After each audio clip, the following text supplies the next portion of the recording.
अब तक हमने अर्थव्यवस्था के प्रकार, पूंजीवादी अर्थव्यवस्था, समाजवादी अर्थव्यवस्था और मिश्रित अर्थव्यवस्था के बारे में अध्ययन किया, जिसके अंतर्गत हमने उसकी विशेषताएं, उसके गुण दोष और साथ ही उसकी परिभाषा और अर्थ को अध्ययन किया।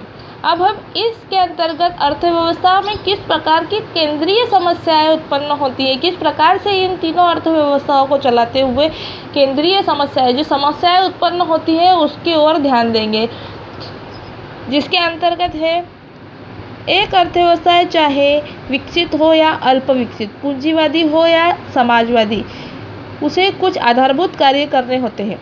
इन कार्यों को प्रत्येक अर्थव्यवस्था में संपादित करने का ढंग अलग आवश्यक होता है। इन आधारभूत कार्यों को अर्थव्यवस्था की केंद्रीय समस्याएं कहा जाता है। मतलब चाहे कोई भी अर्थव्यवस्था, चाहे वो पूंजीवादी अर्थव्यवस्था हो या फिर समाजवादी अर्थव्यवस्था हो, इन दोनों का कार्य करने के तरीके कैसे होते हैं, अलग अलग होते हैं। और उनके द्वारा जो कार्य किया जाता है, उन कार्य को करते समय जो समस्याएं आती है वह कौन सी समस्याएं कहलाती है, अर्थव्यवस्था की केंद्रीय समस्याएं कहलाती है। एक व्यक्ति की भांति अर्थव्यवस्था के साधन भी सीमित होते हैं तथा आवश्यकताएं असीमित होती हैं। मतलब जो व्यक्ति होता है, व्यक्ति की भांति, मतलब जब व्यक्ति की क्या होती है, एक आवश्यकता पूरी होती है तो दूसरी आवश्यकता क्या होती है, जन्म लेती है। वैसे ही व्यक्ति की भांति अर्थव्यवस्था के भी साधनों की आवश्यकता कैसी होती है, एक आवश्यकता समाप्त हुई कि दूसरी आवश्यकता का जन्म हो जाता है। इस प्रकार उसकी आवश्यकताएं भी कैसी होती है, असीमित होती है। आवश्यकताओं में भूमि, श्रम, पूंजी, साहस को सीमित मात्रा में आय, उत्पादन, रोजगार तथा अनेक समस्याओं को हल करना पड़ता है। मतलब अर्थव्यवस्था के अंतर्गत किस प्रकार की समस्या होती है, भूमि, श्रम, पूंजी, साहस, इनका सीमित मात्रा में उपयोग करके अधिक से अधिक उत्पादन और रोजगार प्राप्त करने की समस्या को हल करना होता है। अर्थव्यवस्था को यह निर्धारित करना होता है कि सीमित साधनों से समाज की किन आवश्यकताओं को पूरा करना होगा और किन आवश्यकताओं को बाद में। मतलब समाज में किस वस्तु की मांग है, किस वस्तु से समाज की आवश्यकताओं की पूर्ति की जाएगी, यह सभी जो है अर्थव्यवस्था के द्वारा विचार करने योग्य बातें होती है। उसी अनुरूप वस्तुओं तथा सेवाओं का चयन व उत्पादन करना होता है। अतः एक अर्थव्यवस्था के चुनाव की समस्या ही आधारभूत होती है। एक अर्थव्यवस्था की प्रमुख केंद्रीय समस्याएं निम्नलिखित होती है। मतलब क्या होता है कि हमें अर्थव्यवस्था के पास ये महत्वपूर्ण होता है कि उसे किस वस्तु की समाज में आवश्यकता है, किस वस्तु की उपभोक्ताओं को आवश्यकता है तथा किस वस्तु का उत्पादन किया जाए, ये सभी उसकी आर्थिक समस्याएं होती है, अर्थव्यवस्था की समस्याएं कहलाती है। ठीक है, इसके अंतर्गत समस्याओं में पहला पॉइंट बताया गया है, जैसे किन वस्तुओं का उत्पादन किया जाए। प्रत्येक अर्थव्यवस्था को निश्चित करना होता है कि किन वस्तुओं का उत्पादन किया जाए, क्योंकि अर्थव्यवस्था चाहे कितनी विकसित हो या पिछड़ी हो, उसके साधनों लोगों की सभी आवश्यकताओं को संतुष्ट करने के लिए अपर्याप्त होते। अतः यह समस्या मुख्य रूप से सीमित साधनों के वितरण के संबंध में होती है। यह निश्चित कर लेने के पश्चात कि किन वस्तुओं का उत्पादन किया जाएगा तथा किन उपभोग की वस्तुओं का तथा किन पूंजीगत वस्तुओं का उत्पादन करे, अर्थव्यवस्था का यह निर्धारित करना होता है। इन वस्तुओं को कितनी मात्रा में उत्पादन करना है ताकि समाज को अधिकतम संतुष्टि प्राप्त हो। इन बातों का निर्धारण विभिन्न आर्थिक प्रणालियों के सामान्य भिन्न होता है। पूंजीवादी में कीमत प्रणाली, समाजवादी में सरकारी आदेश द्वारा निर्धारित होते हैं। मतलब किन वस्तुओं का उत्पादन किया जाए जिससे कि जो है हमारे समाज की, हमारे व्यक्ति वर्ग की, हमारी जो अर्थव्यवस्था है उसकी सभी की मांग क्या हो, पूरी हो। जिसके अंतर्गत पूंजीवादी अर्थव्यवस्था में इसका निर्धारण कीमत प्रणाली द्वारा किया जाता है और समाजवादी अर्थव्यवस्था में सरकारी आदेश के आधार पर इसका निर्धारण किया जाता है कि किस प्रकार की वस्तु का, किस किस्म की वस्तु का उत्पादन करना है। यह सभी अर्थव्यवस्था की केंद्रीय समस्याओं के अंतर्गत आता है। दूसरा पॉइंट है उत्पादन का ढंग क्या हो, मतलब किस ढंग से हमें उत्पादन करना है, यह भी निर्धारण करना अर्थव्यवस्था की एक केंद्रीय समस्या होती है। वस्तुओं के उत्पादन करने के अनेक ढंग होते हैं, इसलिए किन रीतियों द्वारा उत्पादन किया जाए यह निर्णय लेना आवश्यक होता है। अर्थात उत्पादन का संगठन किस प्रकार किया जाए, उत्पादन को कौन सी रीति अपनाई जाए, यह उत्पादन साधनों की पूर्ति तथा अनेक सापेक्षिक मूल्यों पर निर्धारित करता है। यदि अर्थव्यवस्था में श्रम अधिक है तो मजदूरी की दरें नीची होती हैं, तो श्रम प्रधान तकनीकी का चयन किया जाता है। इसके विपरीत यदि श्रम की मात्रा कम हो तो मजदूरी की दरें ऊंची होती है तथा पूंजी की मात्रा अधिक हो तो ब्याज की दरें नीची होती है, तो पूंजी प्रधान तकनीक को अपनाया जाता है। नियोजित अर्थव्यवस्था में उत्पादन के ढंग के संबंध में निर्णय लेने समय साधनों के सापेक्षिक मूल्य के अतिरिक्त नियोजन के उद्देश्यों को भी ध्यान में रखना होता है। मतलब उत्पादन का ढंग क्या होना चाहिए, मतलब अगर ज़्यादा मात्रा में उत्पादन करना है तो श्रमिक भी ज़्यादा मात्रा में लगेंगे, और जब श्रम ज़्यादा मात्रा में लगता है तो उनको जो ये दिया जाता है पारिश्रमिक दिया जाता है वो कैसा होता है, कम मात्रा में होती है, उनकी पूंजी की स्थिति कम मात्रा में, और जहाँ पर कम मात्रा में श्रमिक होते हैं वहाँ पर उनको जो पारिश्रमिक दिया जाता है, उनको जो पूंजी दी जाती है वो होती है ज़्यादा मात्रा में होती है। इस प्रकार से उनके ढंग किस प्रकार का ढंग होना चाहिए यह भी इसके अंतर्गत निर्धारित किया जाता है। अगला है उत्पादन किन लोगों के लिए किया जाए। यह भी एक महत्वपूर्ण समस्या होती है कि उत्पादन केवल पूंजीपति लोगों के लिए करना है कि समाज के सभी वर्ग के लोगों के लिए उस वस्तु का उत्पादन करना है, यह भी एक मुख्य समस्या होती है। अर्थव्यवस्था की एक समस्या उत्पादन का वितरण की होती है, अर्थात उत्पादित वस्तु किस प्रकार उपभोक्ताओं तक पहुंचाई जाए। वस्तुओं का वितरण व्यक्तियों के वर्ग तथा आय के स्तर पर निर्भर करता है, जो अंततः मांग को प्रभावित किया करती है। यदि आय का वितरण असमान है, जैसे कि प्रायः कीमत यंत्र द्वारा संचालित पूंजीवादी प्रणाली में होता है, तो जिन लोगों की आय अधिक होती है उनकी मांग उत्पादन को अधिक प्रभावित करेगी। ऐसी स्थिति में विलासिता तथा आरामदायक वस्तुओं की मांग क्योंकि इन संपन्न लोगों द्वारा अधिक की जाती है, अतः अर्थव्यवस्था की इन वस्तुओं एवं उत्पादन अधिक किया जाता है। इसके विपरीत यदि आय का वितरण असमान होता है कि प्रायः समाजवादी देशों में यह होता है, तो उत्पादन सभी के हित को ध्यान में रखकर किया जाए। मतलब यह भी उसकी एक प्रकार से समस्या कही जा सकती है कि किस प्रकार से वस्तु का उत्पादन होने के बाद में उसको किस प्रकार व्यक्तियों तक पहुंचाया जाए, किस रीति से उनको उन तक पहुंचाया जाए कि उनकी आवश्यकताओं की क्या हो, पूर्ति हो। इस प्रकार से यह भी एक उसकी क्या होती है, केंद्रीय समस्या होती है। फिर अगला है पूर्ण रोजगार के स्तर की स्थापना कैसे हो। अर्थव्यवस्था की एक प्रमुख कार्य साधनों को रोजगार उपलब्ध कराना होता है। साधनों को सीमितता तथा असीमित आवश्यकताओं के बावजूद उत्पादन के यह साधन बेरोजगार रह जाते हैं। श्रम शक्ति में काफ़ी लोग बेकार रह जाते हैं।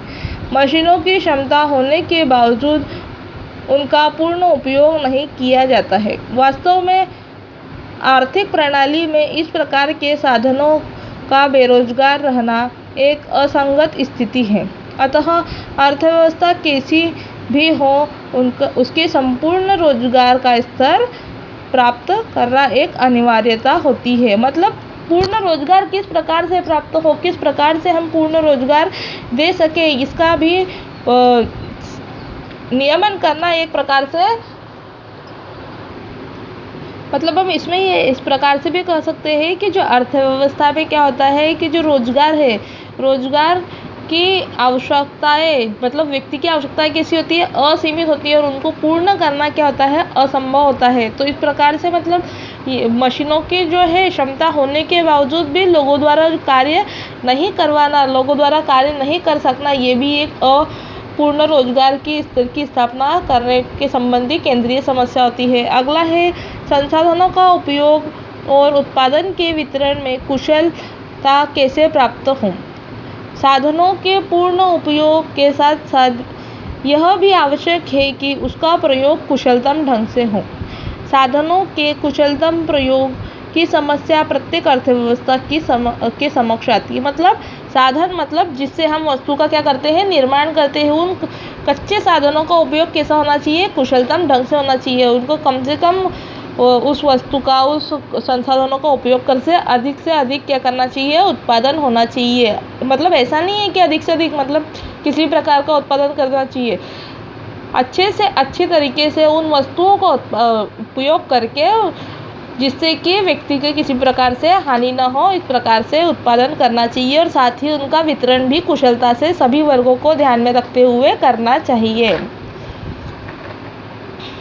अगला है आर्थिक विकास की प्रक्रिया कैसे तेज हो। प्रत्येक अर्थव्यवस्था के समक्ष आर्थिक विकास की समस्या होती है, मतलब हमारा आर्थिक विकास किस प्रकार हो, यह समस्या हमारे प्रत्येक अर्थव्यवस्था के समक्ष उत्पन्न होती है, जिससे कि अधिकाधिक ऊंचे जीवन स्तर को प्राप्त कर सके। इस उद्देश्य की प्राप्ति हेतु विभिन्न अर्थ प्रणालियाँ भिन्न भिन्न संभावनाएं प्रस्तुत करती है, परंतु यह निश्चित है कि आर्थिक विकास प्रत्येक अर्थव्यवस्था की केंद्रीय समस्या होती है। मतलब आर्थिक रूप से विकास करना सभी अर्थव्यवस्था की क्या होती है, केंद्रीय समस्या होती है। मतलब व्यक्ति के पास कितनी भी मात्रा में सभी आवश्यक साधन हो, लेकिन जब तक कि उसका विकास हम नहीं करेंगे, उसका उपयोग हम नहीं करेंगे और साथ ही लोगों की व्यक्तियों की आवश्यकताओं को हम पूरा नहीं करेंगे और उनका जीवन स्तर जब तक ऊंचा नहीं उठेगा, तब तक कि हमारा आर्थिक विकास संभव नहीं है।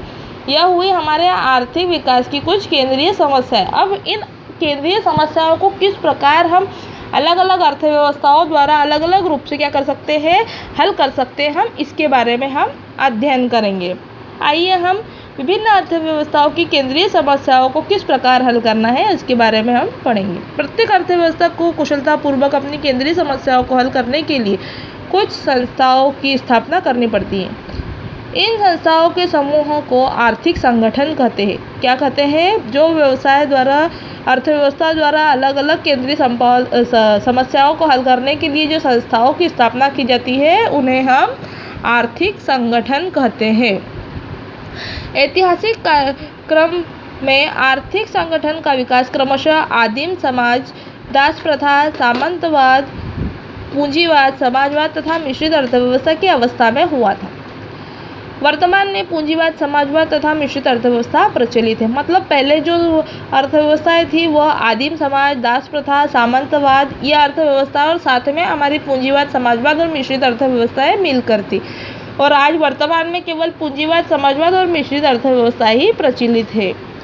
अतः हम इन्हीं तीन अर्थव्यवस्थाओं को केंद्रीय समस्याओं का हल का अध्ययन करेंगे। मतलब इन तीनों अर्थव्यवस्थाओं के द्वारा ही हम क्या करेंगे, हमारी केंद्रीय समस्याओं को हल करने का प्रयत्न करेंगे, अध्ययन करेंगे। ठीक है। पूंजीवादी अर्थव्यवस्था द्वारा केंद्रीय समस्याओं को किस प्रकार हल किया जाता है, तो इसमें है क्या उत्पादन होगा, मतलब किस चीज़ का उत्पादन होगा, इसके बारे में हम पूंजीवादी अर्थव्यवस्था द्वारा इसका हल देखेंगे। उत्पादन किन वस्तुओं का होगा तथा कितनी मात्रा में होगा, यह पूंजीवादी अर्थव्यवस्था में कीमत यंत्र निर्धारित करता है।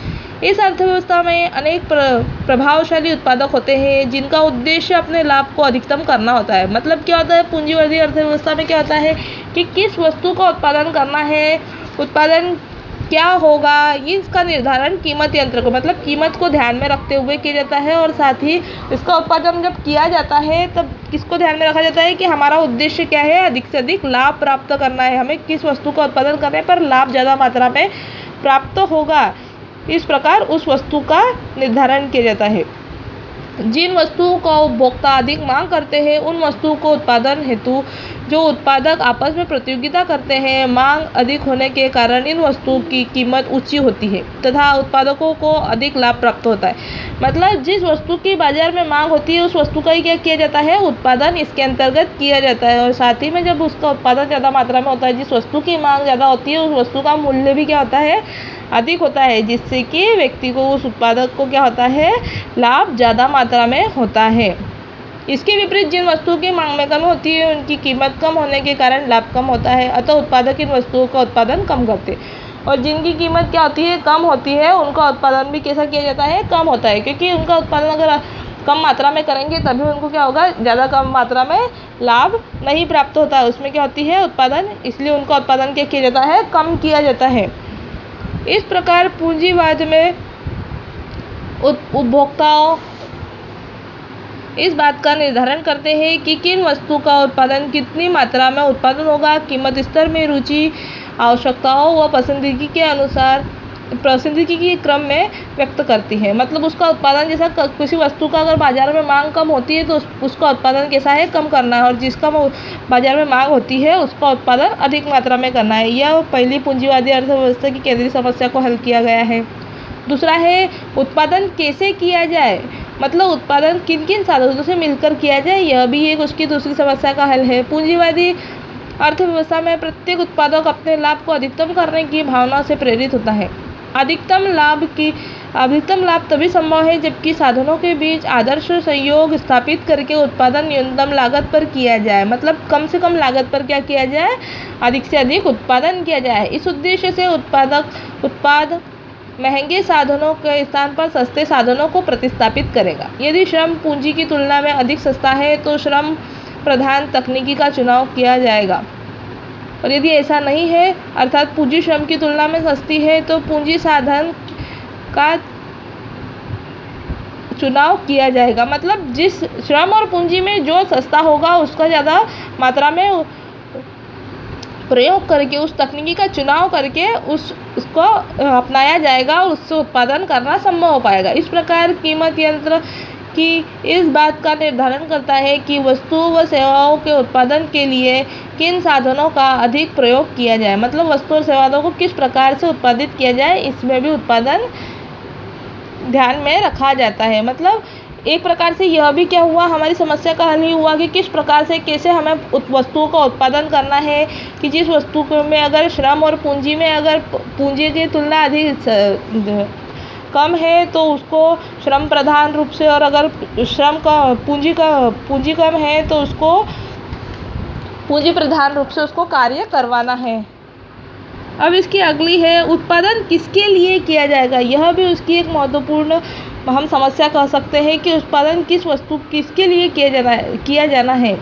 वस्तुओं और सेवाओं का उत्पादन उन लोगों के लिए किया जाता है जिसकी कीमत अदा कर सकते हैं। मतलब जो व्यक्ति जो है वस्तु की कीमत दे सकता है उनके लिए वस्तुओं का उत्पादन किया जाता है। व्यक्तियों को जो आय प्राप्त होती है वह वस्तु का क्रय करके क्षमता का निर्धारण करती है। व्यक्तियों की आय स्वतः साधन की कीमत से निर्धारित होती है, क्योंकि साधनों को मजदूरी, ब्याज, लगान, लाभ के रूप में आय प्राप्त होती है। आय अधिक होने पर वह वस्तु की ऊंची कीमत चुका सकते हैं। इस प्रकार कीमत यंत्र यह निर्धारित करता है कि आय का वितरण किस प्रकार होगा तथा उत्पादन किसके लिए होगा। मतलब वस्तुओं का उत्पादन केवल उन्हीं व्यक्तियों के लिए किया जाता है जो कि वस्तु को खरीद सके। मतलब जब वस्तुओं को पारिश्रमिक के रूप में मजदूरी, आय, लगान, लाभ के रूप में जो आय मिलती है वह उससे अपनी आवश्यकताओं की वस्तु खरीद सके तो उन्हीं व्यक्तियों के लिए क्या किया जाएगा, उत्पादन किया जाएगा। ठीक है। अगला पॉइंट है संसाधनों का पूर्ण कुशलतापूर्वक प्रयोग कैसे हो। मतलब संसाधनों को किस प्रकार प्रयोग किया जाए। पूंजीवाद में कीमत यंत्र संसाधनों के कुशलतापूर्वक प्रयोग में भी सहायता करता है। जो कि साधन सीमित तथा बहुत उपयोगी होते हैं, उनकी कीमत ऊंची होती है और उत्पादक इनका प्रयोग अधिक आवश्यकता में एवं मितव्ययिता से करते हैं। मतलब जिसकी आवश्यकता अधिक मात्रा में होती है, जिनकी कीमत अधिक होती है, वस्तु क्या करते हैं, उनकी उत्पादक उन्हीं का उत्पादन ज़्यादा मात्रा में करते हैं और जिससे कि व्यक्तियों द्वारा उसको खरीद लिया जाता है और उनकी कीमत आवश्यकता अनुसार प्राप्त हो जाती है। ठीक है। अगला है विकास एवं नवप्रवर्तन हेतु प्रेरणा प्रदान करके। कीमत यंत्र में व्यक्तिगत लाभ की भावना उत्पाद विधियों के सुधार तथा विकास को बनाए रखने में मदद करती है। फर्म अधिकतम लाभ प्राप्त करने या प्रतियोगिता में बने रहने के लिए श्रेष्ठ तकनीकी का प्रयोग हेतु अग्रसर रहती है। परिणाम स्वरूप तकनीकी व विकास की प्रक्रिया निरंतर बनी रहती है। मतलब क्या होता है कि विकास और नवप्रवर्तन, विकास मतलब किसी चीज़ का प्रोडक्शन करना, उसका विकसित करना, और नवप्रवर्तन मतलब किसी चीज़ को नए रूप से, नए सिरे से निर्मित करना। इसकी भी एक प्रकार से हमें प्रेरणा मिलती है, जिससे कि हम जो है प्रतियोगिता में बने रहते हैं और अधिक से अधिक उत्पादन करके अधिक से अधिक लाभ प्राप्त करते हैं। इस प्रकार जो है ये हुई पूंजीवादी अर्थव्यवस्था में समस्याओं को इस प्रकार हल किया जाता है। अब हम देखेंगे कि समाजवाद में केंद्रीय समस्याओं का समाधान किस प्रकार बताया गया है। एक समाजवादी अर्थव्यवस्था में केंद्रीय समस्याओं अर्थात क्या उत्पादन होगा, उत्पादन कैसे होगा तथा यह किसके लिए होगा आदि का समाधान राज्य अथवा आर्थिक नियोजन समिति द्वारा किया जाता है। मतलब इसके अंदर समाजवादी अर्थव्यवस्था में क्या होता है कि पूरा हमें सिर्फ उत्पादन करके देना है, बाकी जो कार्य है उत्पादन कैसे होगा, क्या होगा, किस ढंग से होगा, किस रूप में होगा, ये सभी जो निर्धारण है वो कौन करके देती है, सरकार करके दे देती है। ये सभी समस्याओं का निर्धारण जो है, समाधान जो है वो सरकार द्वारा ही किया जाता है। नियोजन सीमित इस कार्य के लिए अनेक उप समितियों का गठन करती है। यह उप समितियाँ अपने क्षेत्र की विशिष्ट समस्याओं पर विचार करके अपनी रिपोर्ट आर्थिक नियोजन समिति को देती है। आर्थिक नियोजन समिति सामाजिक उद्देश्यों तथा उपलब्ध संसाधनों के आधार पर उनमें सामंजस्य स्थापित करते हुए उत्पादन संबंधी विभिन्न निर्णय लेती है। पूंजीवाद में इन सभी बातों का निर्धारण कीमत यंत्र के द्वारा स्वतः होता है, परंतु समाजवाद में नियोजन समिति को इन समस्याओं का समाधान करना पड़ता है। मतलब जो पूंजीवाद में जो है कीमत के द्वारा ही इन समस्याओं को हल कर दिया जाता है, लेकिन समाजवाद में नियोजन समिति द्वारा इस समस्याओं को हल किया जाता है। उनकी एक गठन समिति बनाई जाती है नियोजन समिति, और वो एक प्रकार से रिपोर्ट तैयार करती है और उसके अनुरूप ही क्या होता है, वस्तुओं का उत्पादन किया जाता है। ठीक है, इस प्रकार समाजवाद में केंद्रीय समस्याओं को इस प्रकार से हल किया जाता है। आइए अब हम देखते हैं कि मिश्रित अर्थव्यवस्था में केंद्रीय समस्याओं को किस प्रकार से समाधान किया जाता है। मिश्रित अर्थव्यवस्था में केंद्रीय समस्याओं का समाधान निजी एवं सार्वजनिक क्षेत्र के सहयोग से होता है। सरकार एक निश्चित अवधि के लिए योजनाएं तैयार करती है। इस प्रकार इस योजना के उत्पादन के लक्ष्य निर्धारित होते हैं। मतलब एक निश्चित समय के लिए योजनाएं बनाती है और उस योजना के अनुसार ही कार्य करती है तथा यह निर्धारित करती है कि किन क्षेत्रों में निजी व सार्वजनिक क्षेत्र कितना भाग लेंगे और उत्पादन करेंगे, और ये निर्धारित करती है कि कौन सा क्षेत्र कितनी मात्रा में उत्पादन करेगा। ठीक, वस्तुएं क्या उत्पादित की जाएगी, कितनी मात्रा में उत्पादित होगी, उत्पादन की विधि क्या होगी, वस्तुओं का वितरण कैसे होगा आदि केंद्रीय समस्याओं को हल करने की कीमत यंत्र की महत्वपूर्ण भूमिका होती है। निजी क्षेत्र लाभ की भावना से ही इन निर्णयों को लेता है, परंतु राष्ट्रीय हित व योजना के लक्ष्यों को ध्यान में रखना आवश्यक होता है। सार्वजनिक क्षेत्र सामाजिक कल्याण के आधार पर इन समस्याओं का निर्णय लेता है। मतलब एक प्रकार से सार्वजनिक क्षेत्र होता है जो कि इन सभी उत्पादन किस प्रकार करना है, कैसे करना है, जिससे कि समाजवादी अर्थव्यवस्था के साथ साथ में जो है पूंजीवादी अर्थव्यवस्था दोनों का क्या हो, लाभ हो। इस प्रकार से इसका जो सामाजिक कल्याण के आधार पर ही इसकी समस्याओं के बारे में निर्णय लिए जाते हैं। कीमत यंत्र इन सार्वजनिक क्षेत्र की मदद करता है। जो कीमत यंत्र होता है, कीमत यंत्र किस अर्थव्यवस्था के अंतर्गत होता है, पूंजीवादी अर्थव्यवस्था के अंतर्गत कीमत यंत्र होता है। जो कीमत यंत्र होता है वह इस सार्वजनिक क्षेत्र की मदद करता है, क्योंकि इसी के आधार पर संसाधनों का कुशलतम उपयोग संभव होता है। निजी क्षेत्र को पर्याप्त स्वतंत्रता होती है, परंतु सरकार विभिन्न आर्थिक नीतियों जैसे मौद्रिक नीति, राजकोषीय नीति, वाणिज्यिक नीति, कीमत नीति आदि के माध्यम से इस प्रकार नियंत्रण रखती है ताकि वह राष्ट्रीय हितों को ध्यान में रखकर कार्य कर सके। इन आर्थिक समस्याओं को योजना के अनुसार कीमत यंत्र की सहायता से हल किया जाता है। मतलब क्या होता है कि एक प्रकार से जो है जो सरकार की नीतियाँ बताई गई जैसे मौद्रिक नीति, राजकोषीय नीति, जितनी भी नीतियाँ हैं इन सभी नीतियों को ध्यान में रखकर ही क्या किया जाता है, उनकी समस्याओं का समाधान किया जाता है। इस प्रकार की मिश्रित अर्थव्यवस्था की केंद्रीय समस्याओं को इस प्रकार से हल करेंगे। इस प्रकार से इस वीडियो के अंतर्गत हमने अर्थव्यवस्था में जो समस्याएं आती है तथा उन समस्याओं को किस प्रकार हल किया जाता है, अलग अलग अर्थव्यवस्था है, चाहे वो पूंजीवादी अर्थव्यवस्था हो, समाजवादी अर्थव्यवस्था हो या फिर मिश्रित अर्थव्यवस्था हो, उसमें किस प्रकार से उसको हल करना है, इस सभी के बारे में हमने इस वीडियो के अंतर्गत पढ़ा।